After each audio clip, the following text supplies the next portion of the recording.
এই পৃথিবীতে বিড়ি আর সিগারেটই একমাত্র খানা যেটা টয়লেটে ঢুকে খাওয়া যায়, তাই না? পৃথিবীতে সিগারেট আর বিড়ি একমাত্র খাবার। রাগ করবেন না যারা খান, রাগ করেন না। আবার একটু কমন সেন্সটা কাজে লাগানোর জন্য, চিন্তার জন্য বলতেছি। এটাই পৃথিবীর একমাত্র খাবার যেই খাবারের গায়ে এই খাবারের বদনাম লেখা থাকে, স্মোকিং কজেস ক্যান্সার। ধূমপান কর্কট রোগের কারণ, ধূমপান স্বাস্থ্যের পক্ষে ক্ষতিকারক লেখা থাকে না? আচ্ছা ধরেন ফরিদপুরে একটা কোম্পানি নতুন চানাচুর বের করছে, ওই চানাচুরের গায়ে লেখা এই চানাচুর খাওয়ার 1 ঘন্টার মধ্যে বমি শুরু হবে আর ডায়রিয়া হবে। খাবেন? কি কইবেন? তুই খা। দোকানদারে কি কইবেন? তুই খা, তোর বমি হোক, তোর 14 গোষ্ঠীর ডায়রিয়া হোক, আমি টাকা দিয়ে এগুলো কিনবো না, ঠিক কি না? কারণ এই প্রোডাক্টের গায়ে এই প্রোডাক্টের বদনাম লেখা, এটা আমরা কিনবো কেন?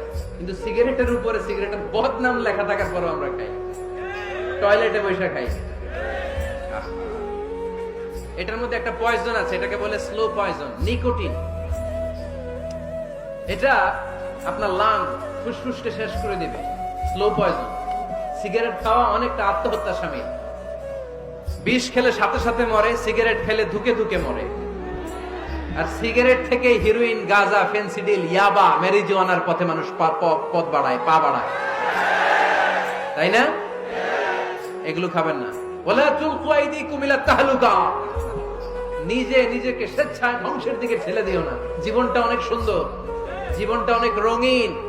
আল্লাহর দেয় জীবনটাকে উপভোগ করার দরকার আছে না নাই? এই জন্য সিগারেটকে এই ফরিদপুরের প্রোগ্রাম থেকে আমরা আজকে নো বলে দিলাম। কি বলে দিব? আওয়াজ করে সবাইকে আমরা সবাই একসাথে বলবো, সিগারেটকে কি বললাম? মনে থাকবে? মাহফিলের প্যান্ডেল থেকে বাইর হয়ে আবার ইয়েস, হ্যাঁ না, ইয়েস করা যাবে না। সিগারেটকে কি বললাম? নো।